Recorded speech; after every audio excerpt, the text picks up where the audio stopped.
Hey, welcome to your weekly confidence boost. I have a question for you today. What's something in your life that you're just tolerating? It's not great. It causes problems. It's been there maybe a long time, but you're just tolerating it. Maybe it's a certain relationship. Maybe it's a certain aspect in your work. Maybe it's your entire job.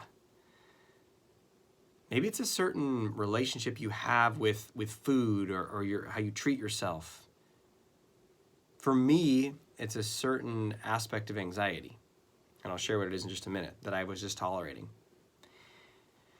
And what happens when we're just tolerating something is it's kind of like it's a drag on your life. It's definitely a drag on your confidence, but it's not that bad. I mean, it sucks, but it's not that bad. And we just tolerate it. There's an old story I learned from Les Brown, who's an awesome motivational speaker. He talks about, it's a story of a man who's walking down the street, and he's going down, it's a residential area, and he hears, whoa! He's like, what is that sound? And he gets closer to this house, and he hears this like, whoa! And he looks on the porch, and there's this old man sitting there in a rocking chair, and next to the man lying on the porch is this old bloodhound with those long ears, and it's just laying on the porch, just moaning its head off. And the guy's like, excuse me, sir, is your dog okay?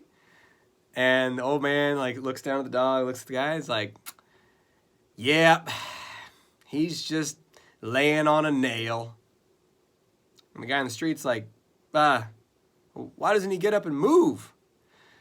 And the old man says, doesn't hurt that bad.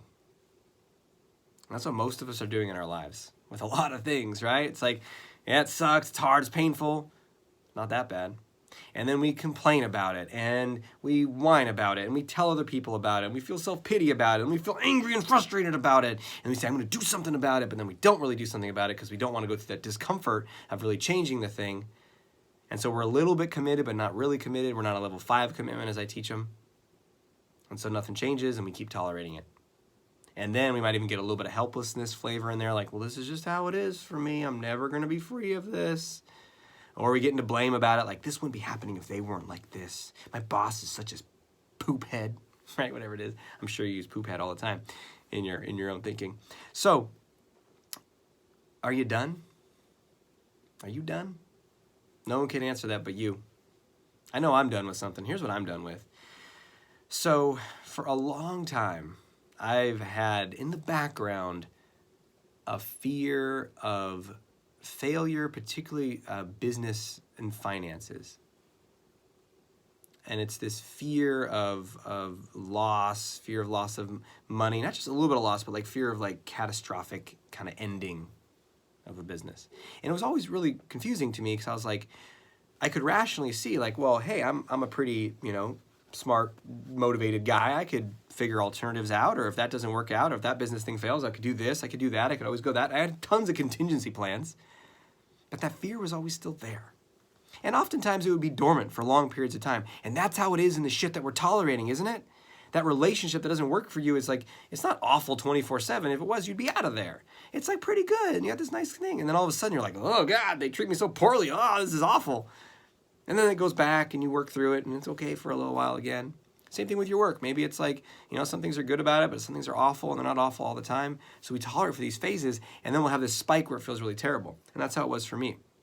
So everything would be going fine, and then there'd just be but it would still be background noise. It still would be having an effect on me. And I bet if you look at your own experience, it might be having an effect on you too. But it'd be this background, a little bit of tension, a little bit of more adrenaline in my system than I probably need. And then it would be punctuated by these periods, like if I took on more expenses or hired more people or did something or took a risk financially or whatever, invested in something or bought a big purchase, then it would be oh my God, I'm going to die. And I have to work through that. And I would kind of work through it and get to the other side of it and be like, okay, phew, I made it. But I was just tolerating it. Until, thanks to this whole experience with the coronavirus and social lockdown and uncertainty about the future and uncertain economic future, that just heightened that fear for me. That scared part of me that wants to look for some danger in the future just glommed onto that and was like, see, we're all going to die. You're gonna, no, nothing's going to save you. And it was just so freaking unpleasant. And I got to that threshold moment. And you probably know what I'm talking about. You probably had a few threshold moments in your life. I definitely have in different areas. Threshold moment to build my dating confidence. Where it's like, I'm going to figure out how to date. You know, and the threshold moment in my career as a therapist. And said, no, I'm going to do something different. Which just led to me talking to you here in this way and writing books and coaching and just changing what I was doing. And then not that long ago, I had a threshold moment with this anxiety about the future with money. I was like, you know what? I'm done.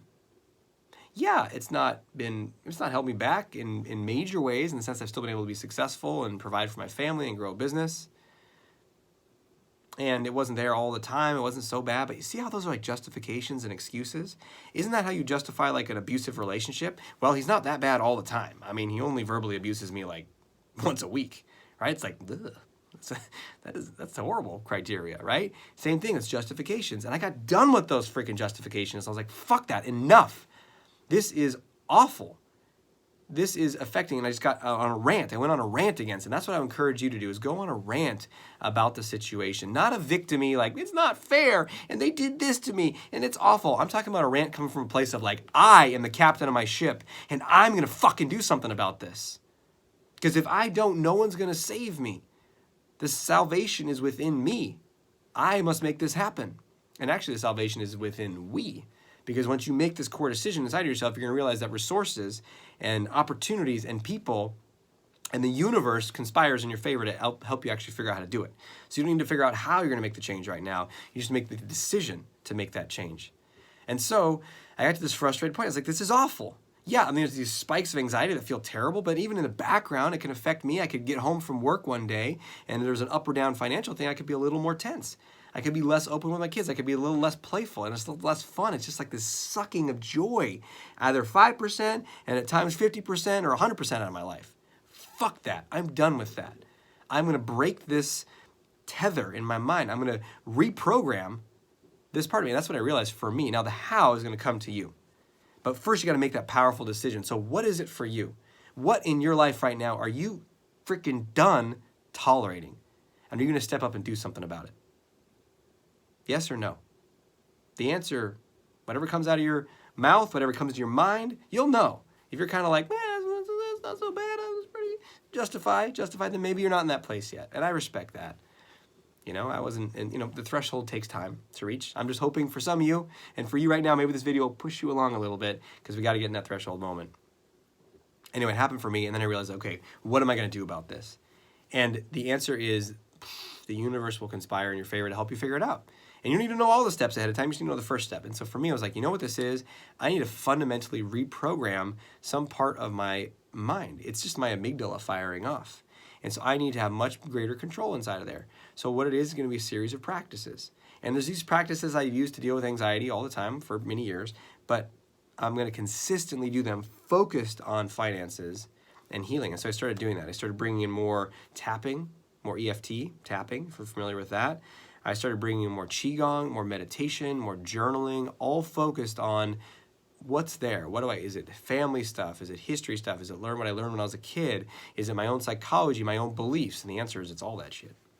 So I'm doing a self-coaching right now, and as needed, working with somebody to address this, to resolve it once and for all. And I will. And the same is true for you. When you decide that you're going to resolve something once and for all, then you will. And you can start a self-study with it, and then you can get support. Because I believe to really change something, we're going to need, so even the self-study is support, right? Because who are you studying? You're reading books, you're watching videos, you're getting a program. So you need others. We all need the help of others. But use that, and you will find a way. And if your threshold moment is about something related to your anxiety and wanting to be more confident, wanting to get a shift in your romantic life, in your social life, in your self-confidence, in your career, because you want to step up and speak up more, anything that's led you to my world, I want to support you in that shift. And I would be honored to be part of your coaching in that process. So whether it's with Confidence University, as sort of a self-study, although you're with us in the community there, or in what we have called the Rapid Confidence Immersion Program, where you get to work one-on-one with one of my highly trained coaches that I've worked with for years to guide you through the process step by step, or perhaps even in my mastermind program where I work with a group of people for a year or more to totally transform their confidence and lives.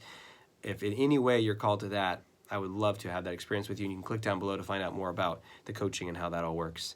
But regardless, all of that starts with a decision that comes out of that threshold moment of I'm not going to tolerate something anymore. So I hope this video has inspired you, energized you, motivated you, agitated you to where that decision becomes clear. And until we speak again, may you have the courage to be who you are and to know on a deep level that you're awesome.